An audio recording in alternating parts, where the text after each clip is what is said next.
be aware that it's tough to be a kid these days. We're doing things now. So it's a challenge every day to take the old lesson and say, okay, how can we do this better?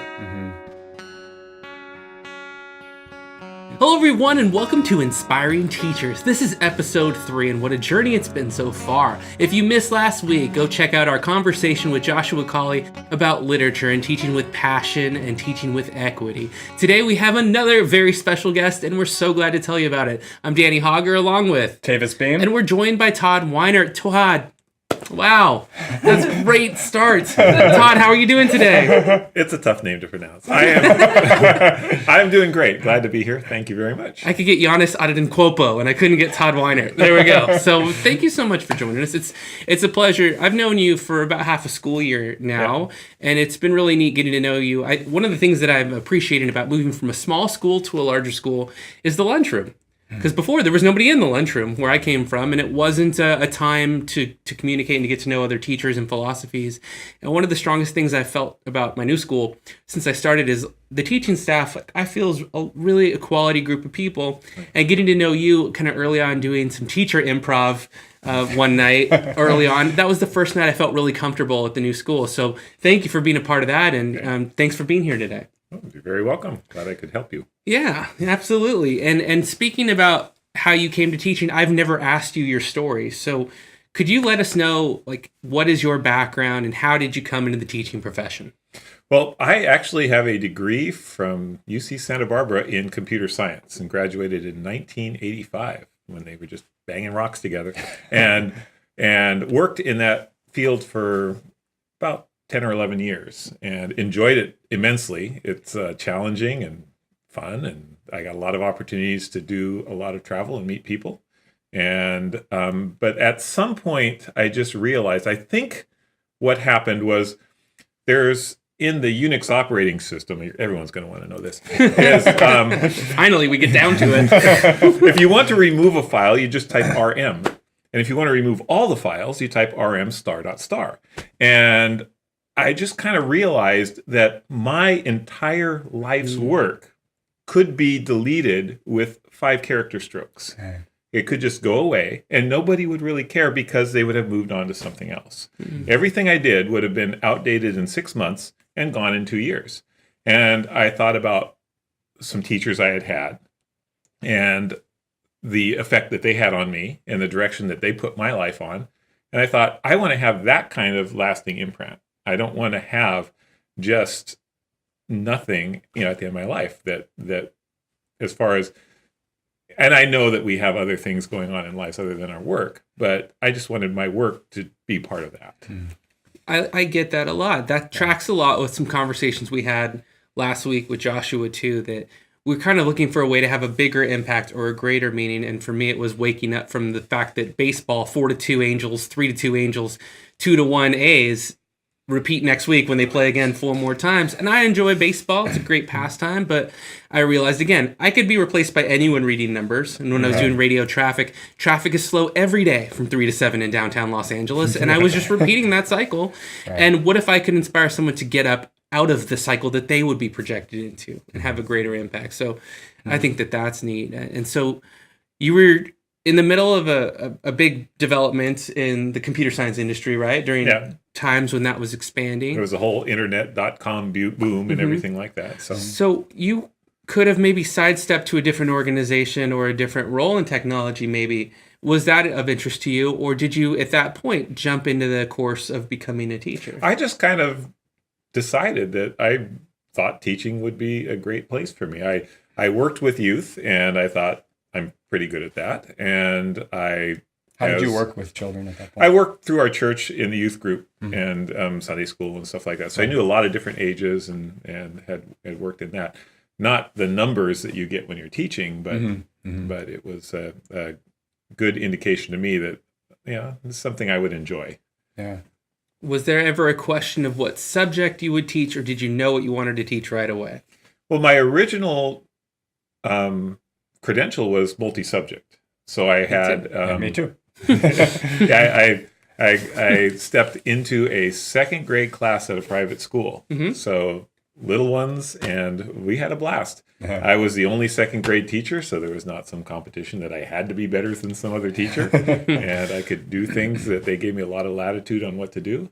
And we just had a good time in the class, and I really feel like I was able to challenge them. And how long did you do primary? I did that for, about 10 years. Wow. And then at the Christmas time, they came to me and said, well, they were having to remove a teacher in the math and science levels in the middle school. Okay. And I was the only one who really had that kind of background. So they asked if I could move up to there, and then they moved someone into my spot. Right. And so then I was math and science. Mm-hmm. And so you were a core teacher, math sci? Yeah. Yeah. So I had, all these different preps because every class is different, and I didn't have the opportunities that we have now to do the same lesson 4 times a day. But it was that was also cool. I got to see some of my second graders again, right, and came in and again to challenge them in ways, and to really kind of, in a lot of cases, several cases, I got feedback from parents and from students that they chose their career in science because of what we did in science class. Wow. Sometimes in second grade, sometimes in the middle school. So, and I'm sure that relationship that you built with the second graders really paid off later when you had them. Yeah, it was good. Yeah, Mr. Weinert again. That was kind of cool to see them at a different stage in their life. Right. So. Is there a story that connects to what you just told us about etymology and someone pursuing a career? Can you tell us about that? Yeah, I just attended a college graduation for a former student who was in my second grade class who graduated with a degree in entomology. And he is now totally focused on tsetse flies.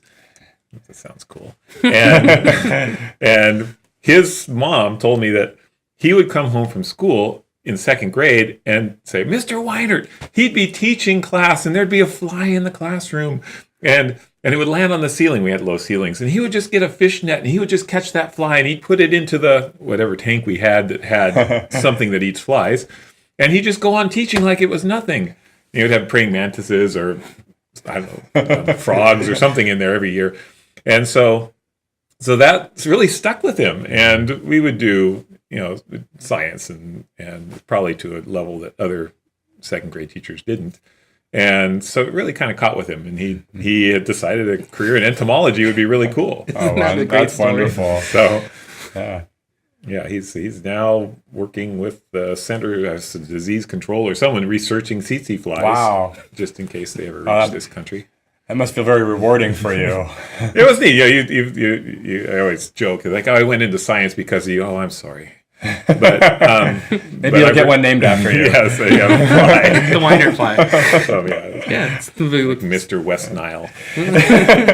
Is there something from your previous career that you feel like you've brought into teaching? Was there some valuable lessons that you've applied from one discipline to the next? Well, part of it is the importance of communication and being able to connect with people. I have in software. It's no good if you write something and you're not listening to what people are saying. Right. And then when it goes out there, you have to hear about what they think about it. And it can be hard to hear sometimes because you think this is fantastic. They're going to love this, but then they don't understand how it works or why it's so cool. And it doesn't meet their needs and yada, yada, yada. And then you got to get back and you go back to the drawing board and you got to make something that works. And you cannot just go into something and say, I've got it figured out. And I think that as a new teacher, sometimes we do. I got to come in and I'm going to change the world and all this stuff. And you're going to get a lot of blowback on that. And you got to listen to it and think about it and talk to people who know better than you and just move ahead. Right. It's a great piece of advice. Do you still seek out that feedback and correction? And where does it come from now? Are you still revising? Or do you feel like you have a really good approach to what you're doing now? Well, this is my 4th year in the math. It's my 3rd year teaching the 2 subjects, Algebra 1 and geometry.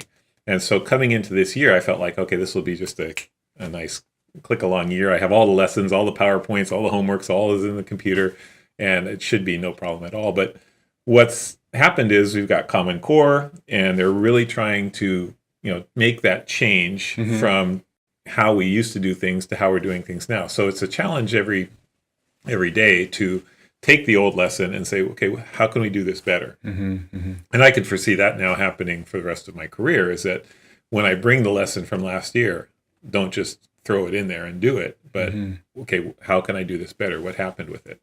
Right. So Common Core has directly affected the way that you're teaching, and you feel like that is, from what it sounds like, that it's a good thing, that it's working well. It is, if there is a buy-in from the teachers and an acceptance from the students and parents that we're willing to give this a try. Right. I grew up in the 60s. That's last century, and that was, I hit right at the time of what they called the new math. And I was in a school where all of the teachers were drinking the Kool-Aid, also from the previous century, on the new math, that they were all bought in on it. So the education in math that I and my peers got at the school I was at was very different than the other schools in the district. Right. And new math was very quickly replaced because people didn't buy into it. But looking back on it now, I can see in my career in software and in how I view math now, that was really formative, even the stuff they did in second grade. So I'm willing to give this a good try. Right. But it is difficult. It is not easy to make these changes because it's something you have to do every day. And the curriculum isn't really, it says it on the cover, but it's not really Common Core. So we're bringing in a lot of other stuff, and it's a lot of work. So there's a difference, as I've seen, from the Common Core standards and then whatever curriculum that you're handed, because that's more of like a private institution that has created that curriculum that says Common Core. Yeah, it says it on the cover, but it really looks a lot like the same book I had in high school. Right. And so I often feel that some of the criticisms of Common Core are actually criticisms more for the curriculum that's being created than the actual standards of themselves. Well, it's and I get the criticisms because it is not the way that people have learned math. Right. And so when a parent sits down to help their child, and the parent is a educated person, and it's like, I don't know why I can't teach my child Algebra 1. Right. Because I don't see why they're doing it this way. And I can foresee in our futures, in all of our futures teaching, in every teacher's future, a change happening periodically in which we'll shift again, and we'll shift again, and we'll shift again. So I think what might happen, what can happen to teachers who have been teaching a long time, is they can lose the passion that they came in with, that I'm going to fight the world mentality and change everything, once the pushback comes, and then once a shift comes, and once a change comes, and some of these things forced, right? Not all optional. So what should teachers stay mindful of, do you think, to continue to teach with a passion, or continue to teach with the intent of lifting up the next generation of students?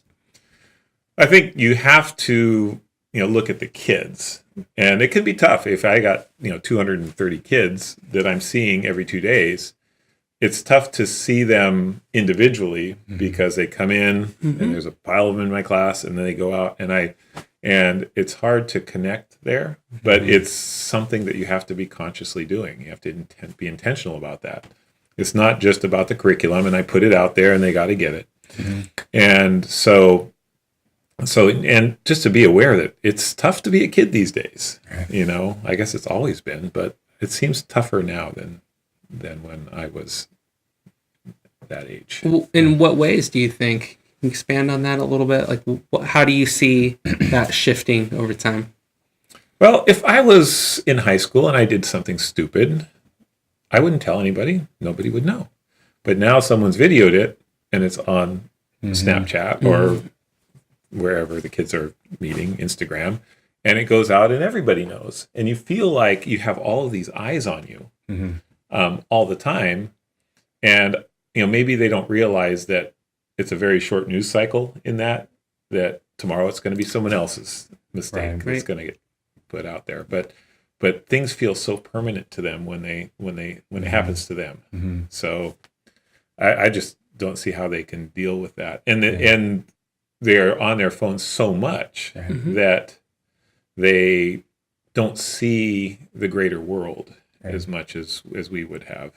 That's an important point. Go on. There's a natural insecurity at that age, and people only put their best face out on Facebook, on Instagram. And so everybody's life looks so much better. That's true. And so when they look at it and they see the party they weren't invited to and all the other people that they know there, I mean, I can only imagine how hard that would be for a developing mind. That's a good point too. It almost seems like a personal competition of who can put out the best profile, and popularity's become more than just what someone saw you do in person. It becomes how you lived your whole life. Yeah. The idea of being popular has changed. You know, how many likes do you get? It's quantifiable now. It really is. And I think that, there's been research that shows that depression is higher among youths, and they're linking it too. I think they called it the iGen, the iGeneration.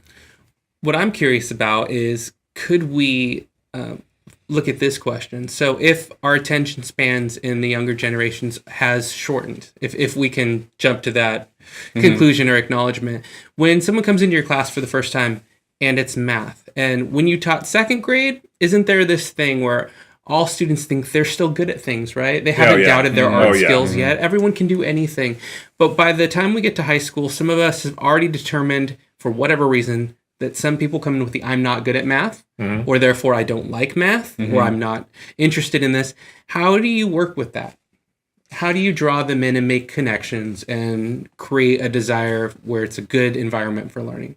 One thing I try to do is I try to not leave people behind. That is, if they struggled in the first chapter of what we're doing, and we take a test and they've done poorly, and I allow them to redo the test, to come in and see me. We're going to go over that until you get that grade good. Because if you don't know that first chapter, how are they going to do well the rest of the year? So everything, for the entire semester is, all the grades are still open. So a student says, Mr. Weinert, I need help in this, with my grade. My grade's a D. Okay, well, let's look at it. Oh, well, the chapter 2 test you did poorly and you're missing these assignments. Let's get those done. Come in and see me. We'll go over the stuff, take the test. And, just make sure that you have that. And it really does make a difference when they are able to get a little bit of help. It doesn't have to be a lot. And then to retake a test, it does build their confidence. It doesn't make everything so finite. Like, this is the beginning, middle, and end, and we cannot go back. Yeah. There's no turning back. You missed it. Sorry. We're going to keep going. I say, math is not like history. And sorry, but in history, No need to apologize for that. history, someone could totally fail the Etruscans and still do well on the Inquisition. For sure. Right? Okay. Yeah. Whereas if you fail, basic solving, there's no way you're going to handle, quadratics. Right. Course, right? So everyone knows that. Yeah.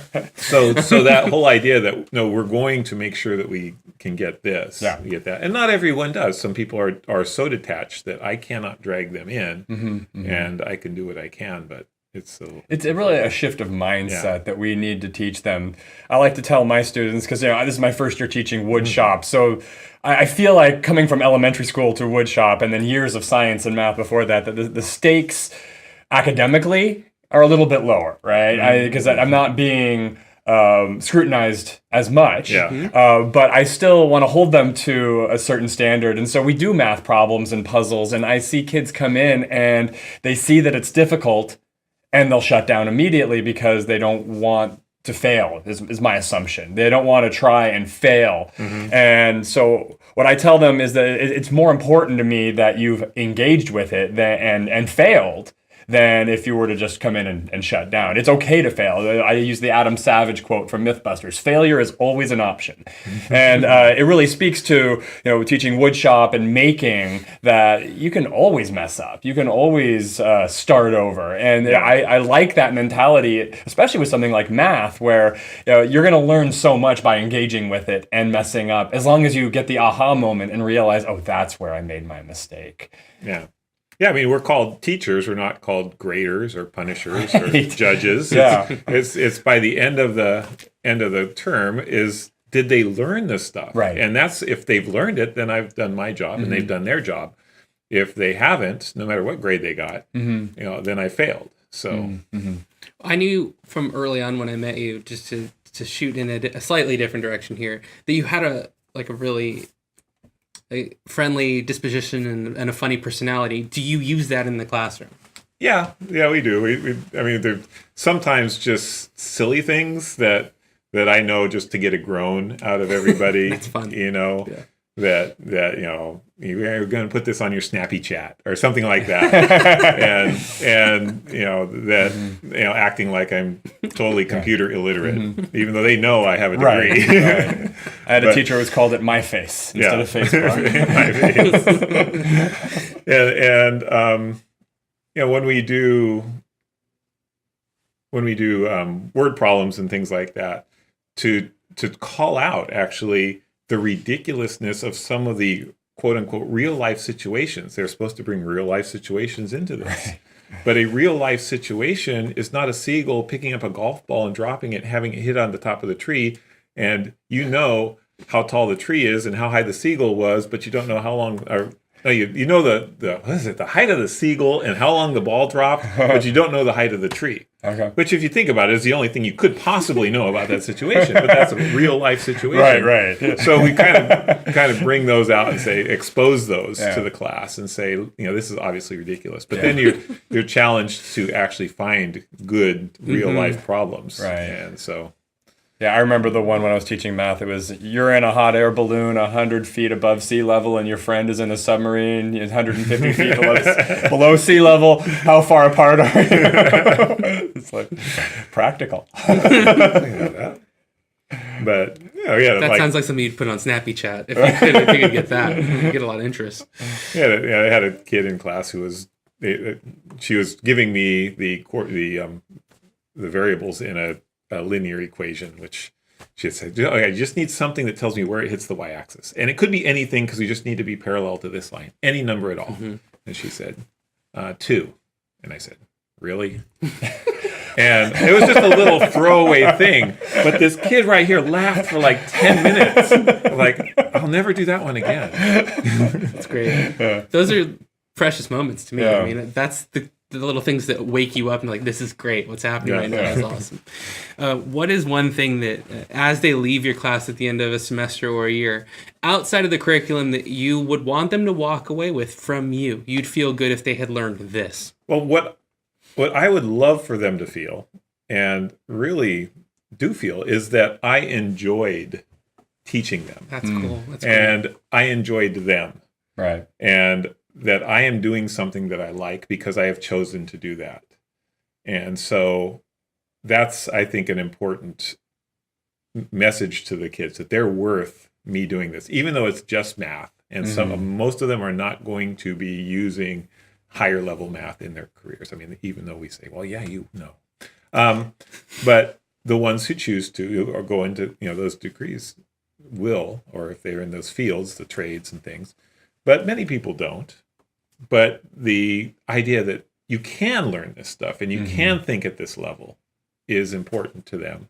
So I want them to have that confidence in their abilities, whether or not they're using it. Yeah, to see that they have the skills to learn this. Yeah. Yeah. Was there a teacher who brought that to you when you were in school that you can recall? Well, I had a teacher. He this is my 5th grade teacher, and he was a first-year teacher. And I don't know what happened to him, but he was just weird as a teacher. That I remember we would spend afternoons just making board games and then playing board games that we made up and had to roll the dice and all this stuff. And I don't know what that taught us, but he had snakes in his classroom, 2 gopher snakes that he had caught somewhere, and this big tank. And then he had to sign a paper or something, and he could come in after school and he would feed mice to the snakes. He could watch the snakes eat the mice. And he thought mice were too expensive, and he could feed the snakes with rats because they're bigger. Oh, dear. So he got rats, but the snakes wouldn't take the rats. Right. So he put the rats aside. Then the rats started having babies. So what he started doing was he'd have, this might have been a first-year teacher, but the rats would have babies, and then he would give us the babies, either just me, just one student or 2 students together. We got these little baby rats. Then he had them in the classroom in all these cages, and then we had to teach them a trick. And then he had a rat circus. Could you imagine this day and age, this happening? That was another generation. And then we got to take home the rats at the end. Take home rats. So I have to ask, like, what tricks? My rat walked a tightrope to get something. Other rats would do a maze or push a ball or something like that. So it was really cool. It was a lesson in how do you teach someone to do something. So that was a lesson in being a teacher. Positive reinforcement. Sunflower seeds is what the trick is. But his name was Dale, and I named my rat Dale, and he got a huge kick out of that. And maybe one day you'll be named after a tsetse fly. Yeah. Well, walking that tightrope down to the final end of the show here, we've got another question for you, is that if someone's walking into their first classroom experience as a teacher, one thing you want to tell them as they go through the door to their first lesson, what would it be? Probably, it's a little hard to say, but probably the best information I could have got would be, you don't really know anything yet. You have been in teacher college, and well, there's a lot of good information there. You're not in the battlefield yet. Right. And you're going to have all these kids looking at you, and it's not going to go how you expect. So you have to be able to adapt and adjust, and you have to keep your eye on what's important. And unfortunately, part of what's important is keeping your job. So in our public schools, is the first 2 years is tremendously important. So you ask for help every chance you get. Ask the administrators who are evaluating you. What can I do here? How can I do this? How can I do this better? Yeah. And then make those changes that they recommend, because they have experience and your teachers around you have experience. And too many times people lock themselves in their room and feel like, I have a degree, I have this credential, I should be able to do this. And it's really, really hard. But they need to realize they're not alone. Yeah. That there are people out there that can support them. Yeah, exactly.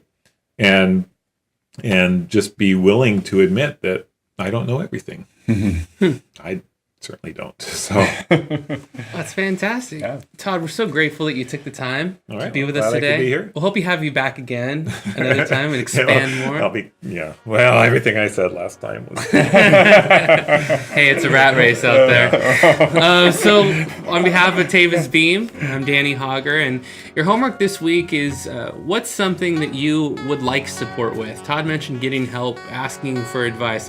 Let's have the community share some thoughts and advice on how to improve that. Maybe share a link to a resource that could be beneficial for you. Best comment in the comment section down below will get pinned for extra credit up to the top of the list. And we thank you for joining us. We'll see you on the next edition. Don't forget to follow us on Twitter and Instagram, subscribe on YouTube and on Podbean. And we are so grateful that you are inspiring the future of teachers. We'll see you next time. Thank you. Thank you.